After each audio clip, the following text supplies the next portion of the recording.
سلطان محمود غزنوي دا یو بادشاہ تیر شوی ډېر غټ بادشاہ تیر شوی دا یو ځای ته لاړل په سفر باندې هلته چې لاړو ورسېدو نو شپه پرې راغله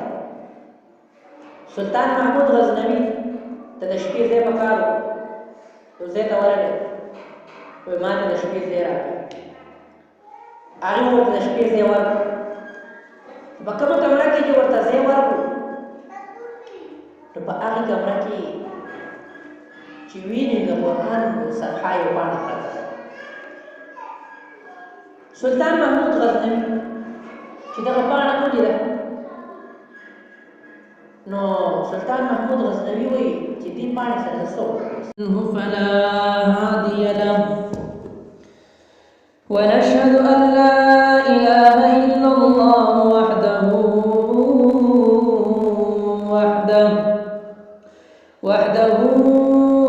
لا شريك له ولا ند له ولا نداد له ولا مثل له ولا مثال له ونشهد أن سيدنا وسندنا وحبيبنا وحبيب ربنا وطبيبنا وطبيب قلوبنا وإمامنا وإمام الأنبياء والمرسلين أما بعد فأعوذ بالله من الشيطان الرجيم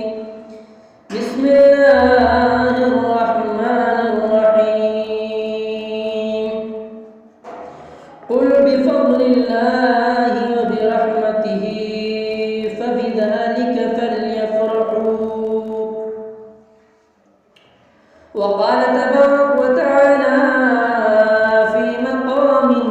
آخر الرحمن علم القرآن خلق الإنسان علمه البيان وقال النبي صلى الله عليه وسلم إن الله يرفع بهذا الكتاب أقواما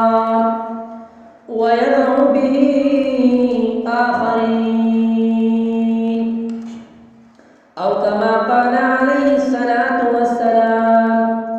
إن الله وملائكته يصلون على النبي يا أيها الذين آمنوا صلوا عليه وسلموا تسليما مولاي صل وسلم دائما أبدا على حبيبك خير الخلق كلهم هو الحبيب الذي ترجى شفاعته لكل حول من الأعمال مقتهم درود شريف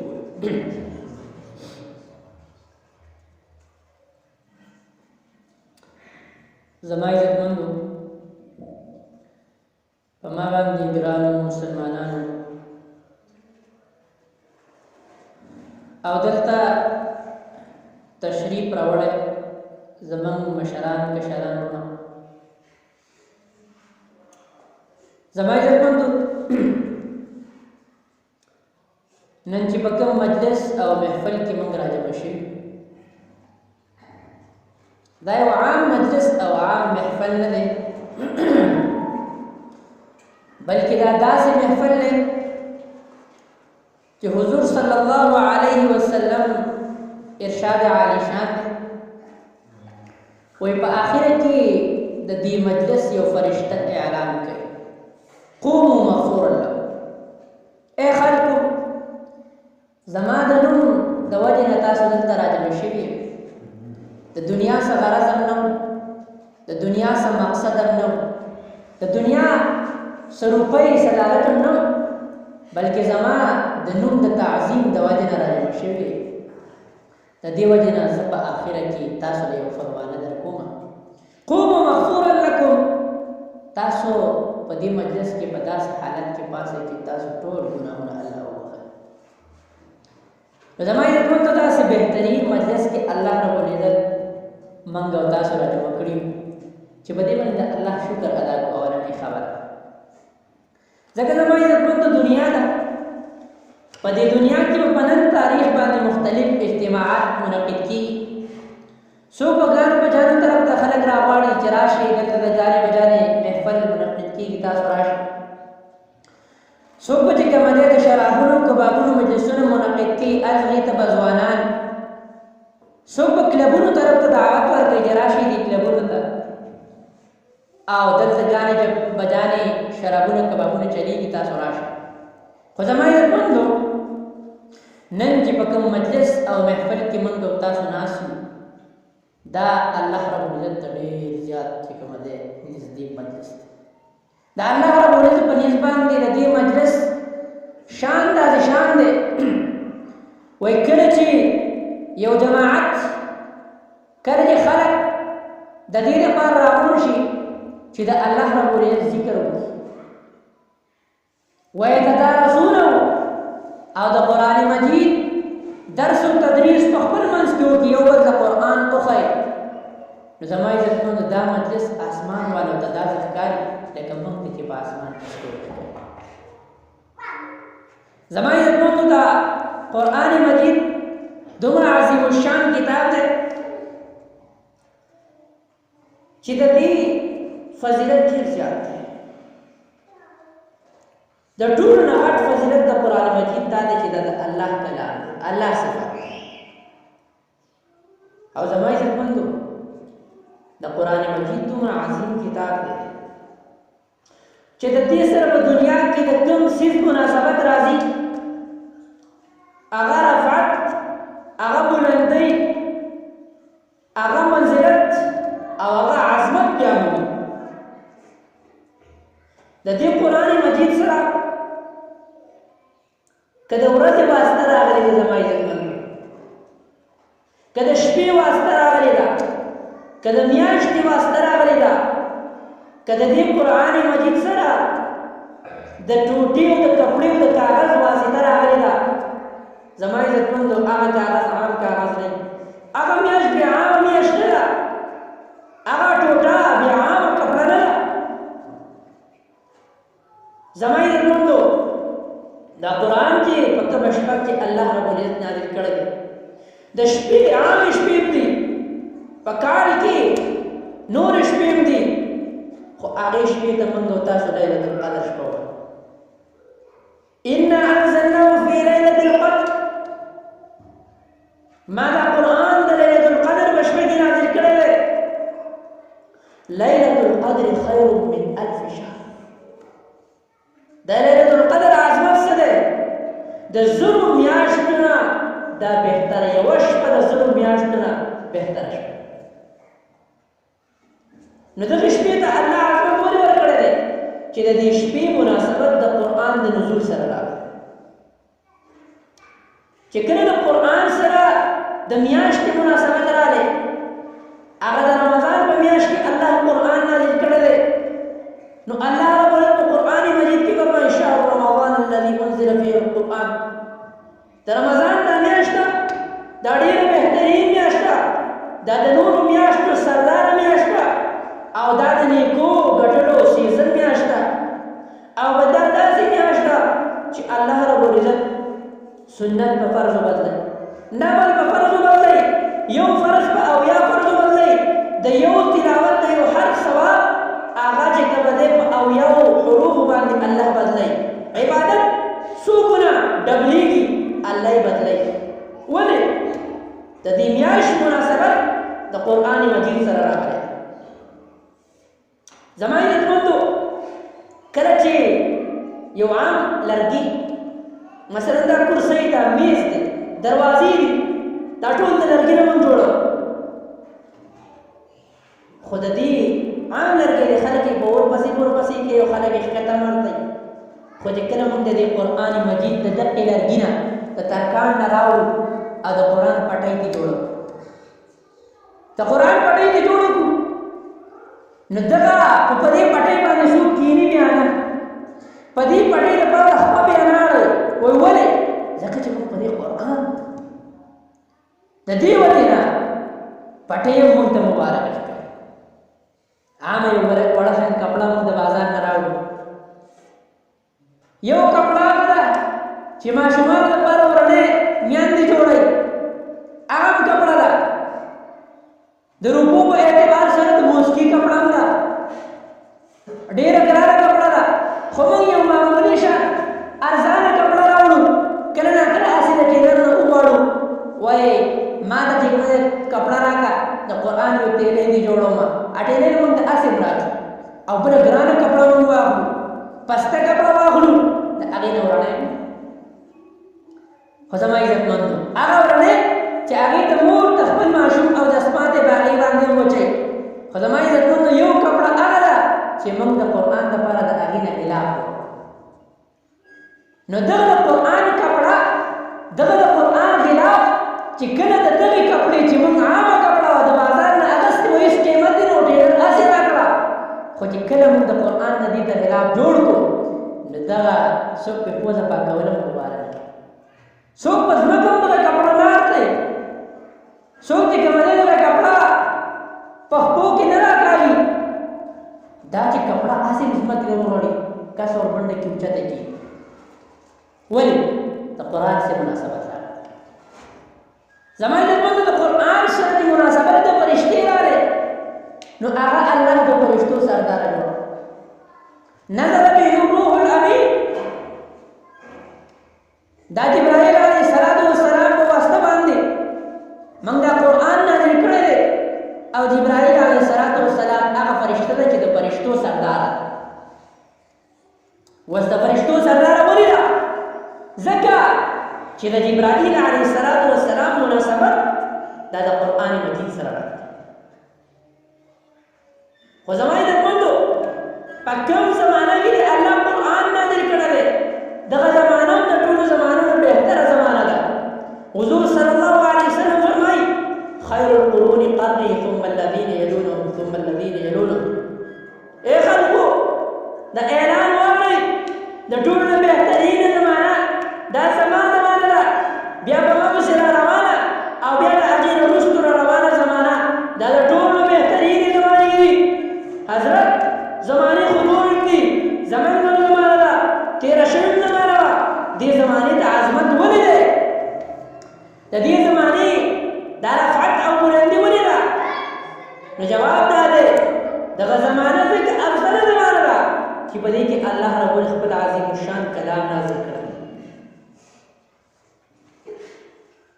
زما عزتمندو کله چې د قرآن نسبت د فرشتې سره دی هغه د فرشتو سرداره وګرځېده، کله چې د قرآن نسبت هغه د شپې سره دی هغه د زرو میاشتو برابره شوه، کله چې د قرآن نسبت هغه د پټۍ سره دی او پټۍ عام لرګی معزز شو، کله چې د قرآن نسبت یو د کپړې سره راغلی نو دغه کپړه معززه شوه، دغه کپړه موږ ته عزتمنده شوه او د دغه موږ سپکاوی نه کوو. زما عزتمندو اوس چې د دې قرآن سره د یو انسان مناسبت راشي، قاعده لاره وته چې د قرآن سره د کوم صنف مناسبت راځي هغه رفعت او بلندي بیا وي، هغه د الله په نزد باندې ډېر زیات عظمت والا څیز دی. خو چې اوس د دې قرآن مجید سره د انسان مناسبت راشي نو آیا هغه عظیم دی او که نه؟ نو حضور صلی الله علیه وسلم فرمایي خیرکم من تعلم القرآن وعلمه، په تاسو کې بهترین کس هغه دی چې قرآن زده کړي او بل ته ښیي. زما عزتمندو په ټول مخلوق کې بهتر انجینیر ته نه دی ویلی، بهتر ډاکټر ته نه دی ویلی، بهتر مالدار ته نه دی ویلی، بلکې چا ته وایي؟ هغې کس ته وایي من تعلم القرآن وعلمه، چې چا قرآن زده کړ او نورو ته ښیي نو دا د ټول په کائنات کې د ټولو بهترین شخصیت دی. زما عزتمندو ولې بهتر دی؟ د قرآن سره مناسبت راغلی دی. نو کله چې یو بېجان څیز چې په هغې کې سام نشته مناسبت د قرآن سره راځي، هغه عظمت ته رسي، هغه د بلندۍ درجو ته رسي، نو چې یو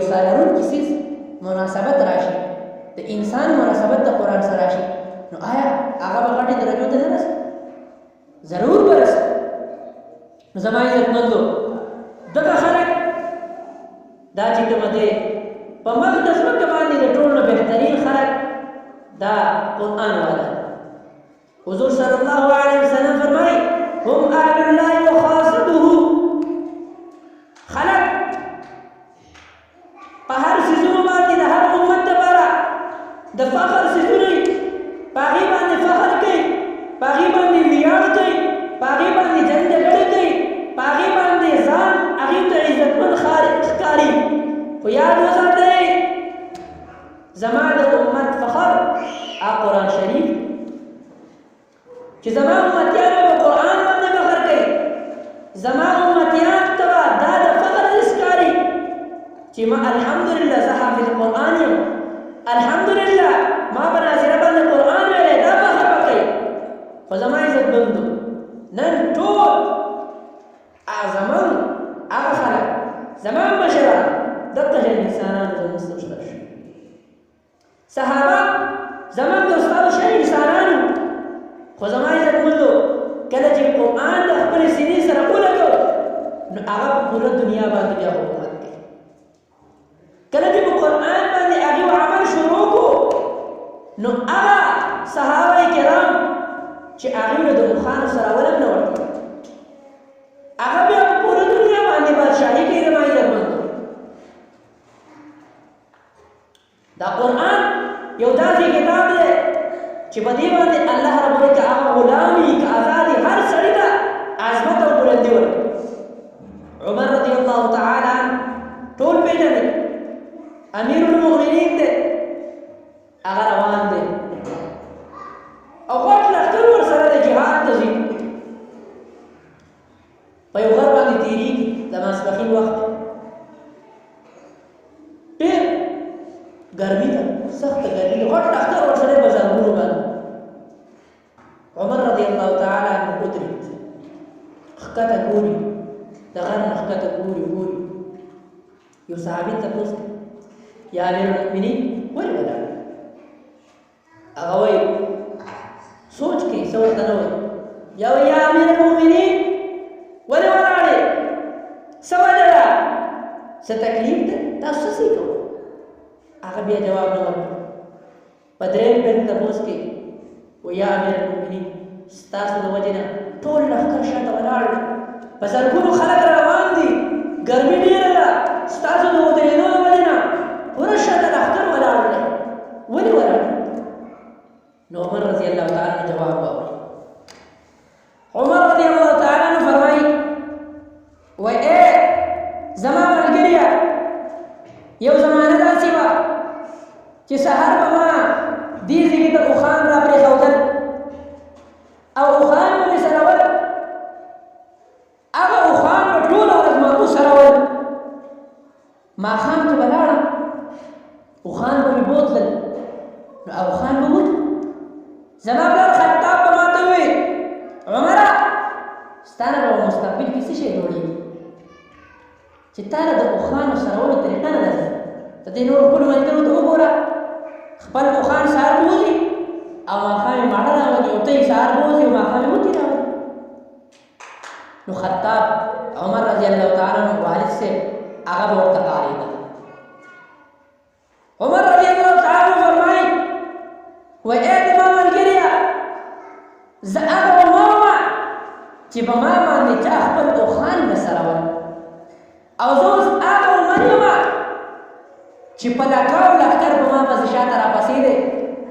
او په لکاو لښکر زما شاته چې کومه دی زما د ودرېدو څخه ودرېده په لکاو لښکر الله رب العزت زما متبع جوړ کړه زما خبره مني ما د خلک امیر المؤمنین وایي ولې وایي دا د دې قرآن برکت دی دا د اسلام برکت دی چې الله رب العزت ما له دومره عزت راکړو دومره عظمت یې راکړو دومره رفعت او بلندي راکړه چې ما قرآن له خپلې سینې څخه ولګو ما اسلام راوړ نو زما عزتمند عمر رضی الله تعالی عنه فرمایي چې ما ته عزت او عظمت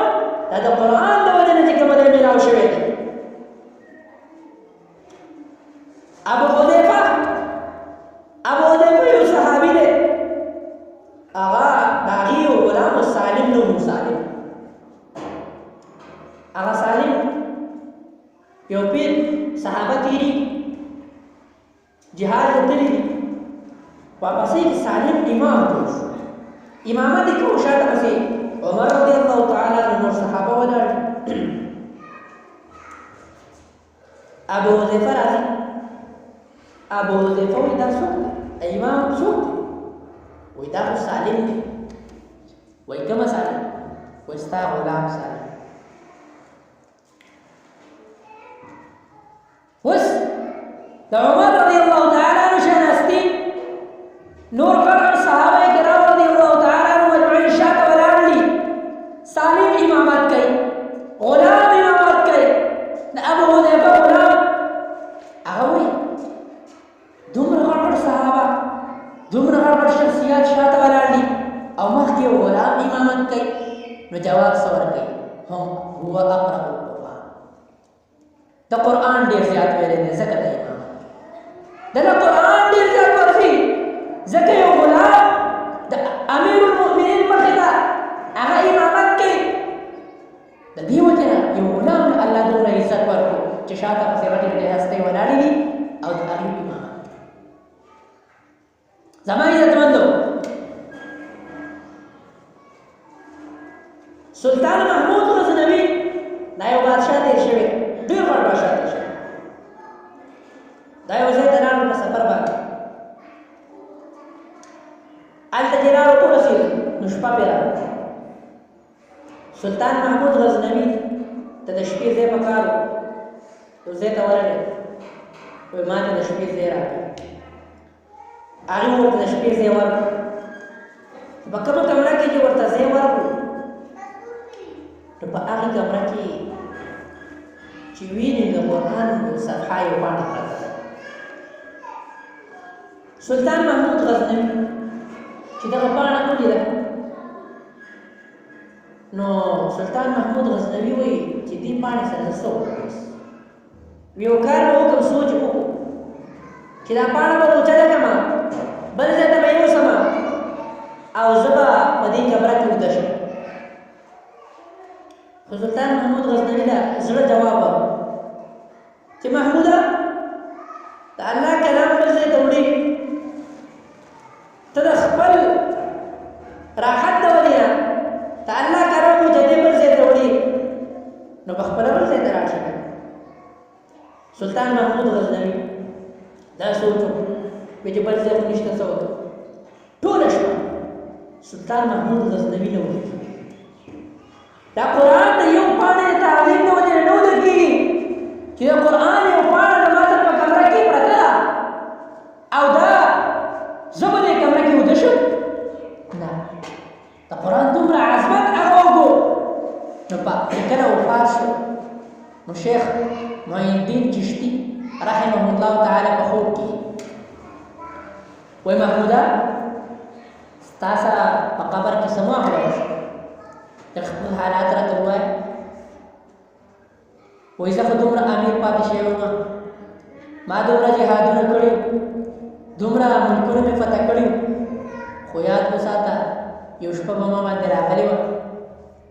او د قرآن د هغې پاڼې د تعظیم د وجې نه الله زه وبخلم چې محموده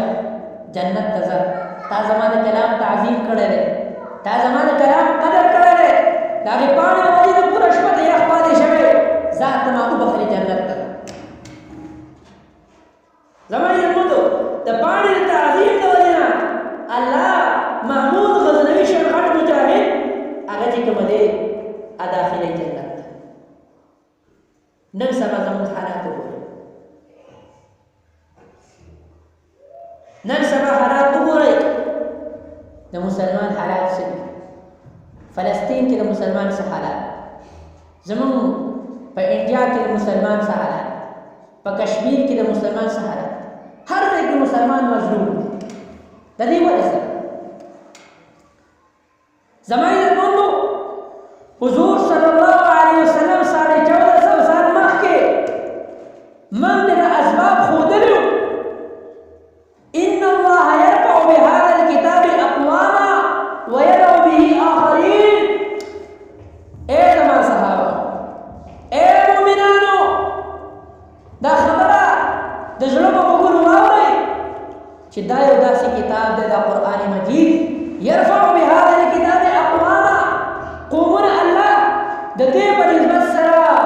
اوچتو درجو ته رسي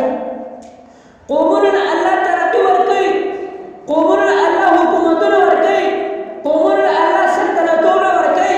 ويدعو به آخرين او د دې قرآن مجید د وجنا قومونه الله ښکته کوي الله ذلیله کوي الله په ځمکه باندې ځمکې تل ته هغه کوزوي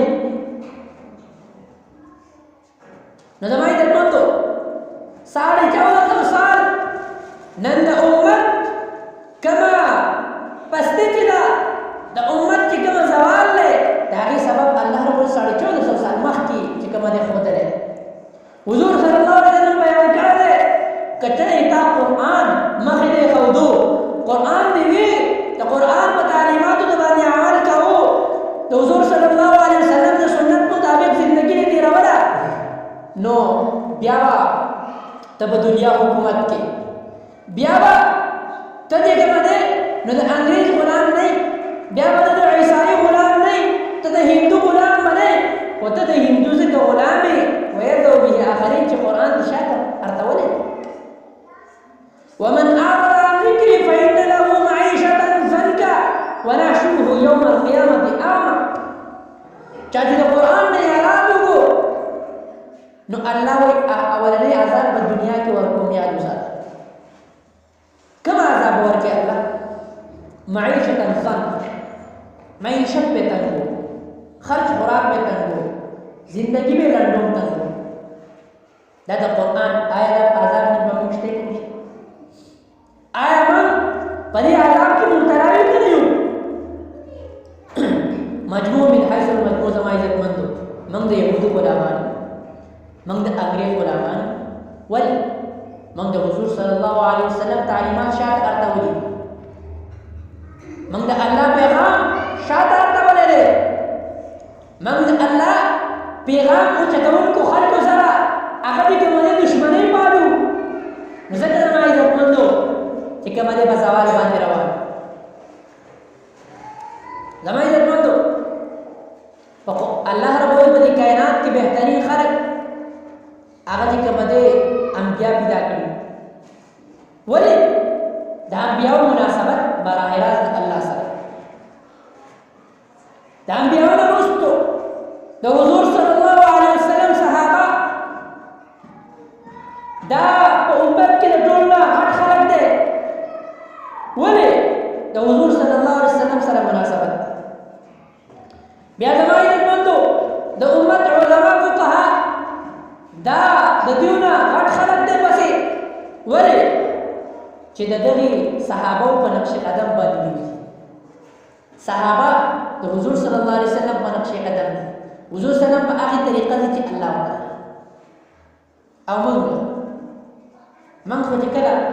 علماء کرام راته څه وایي چې داسې خبره کول پکار داسې کار کول پکار ځان له کار کتلی د ځان له کار کتلی دی زما عزتمندو نن اکثر ما ته داسې باباګان رسم میلاو شي او سم افسوس کوي جاړ په څه خبره باندې جاړي اکثر راشي چې حضرت دا زما زوی د پلانکې نوم دی ته ورله صدق درود وکړه دا زما خبره نه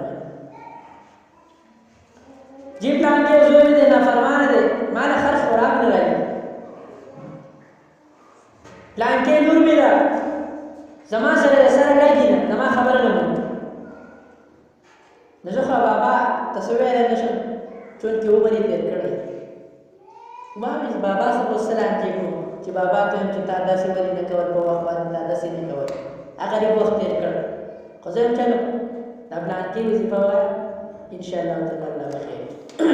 خو زما عزتمندو نن د 1400 کالو ماشوم راپاسي او د 80 کالو خپل والد صاحب ته لاس اچوي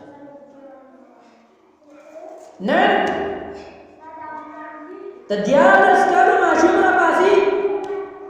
او د 80 کالو خپل والد صاحب هغه چې کوم دی قرضي نن د 12 کالو هغه لور راپاسي او خپل مور قرضي خپل مور ته راځي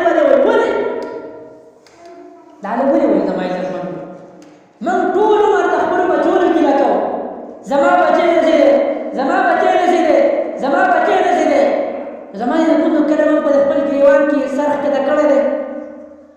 چې د دې بچیو سے ګیله کومه زمانه نه ګیله پکار هغه څنګه زمانه یتمندو قرآن مجید کې الله رب ال فرمایي یا ایها الذين امنوا قوا انفسكم واهليكم نارا اے خلقو اے مومنان لاول د اور نزان بچ کې او بیا خپل اهل او عیال بچ کې صرف پتا نه باندې برکات نه کیږي چې زه به جنت ته لاړ شم بس نور مې لږه سکار نشته نه اهلیکم نار خپل اهل او عیال هم د جهنم نه بچ کې